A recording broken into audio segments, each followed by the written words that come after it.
You know what's super cool? This is our kitchen windows, and as far as the eye can see, we see palm trees, right? Lots of palm trees, and year-round it looks the same out these kitchen windows.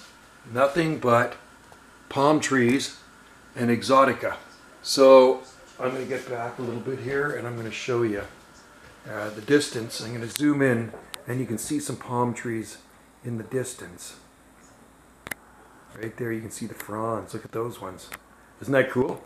It's kind of a cool shot. That one there is quite far in the distance, and it's the one that's skirting. It's in behind the gallery.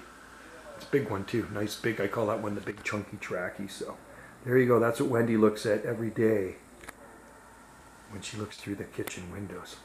She looks at palm fronds. Swing palm fronds here in our garden on Salt Spring Island.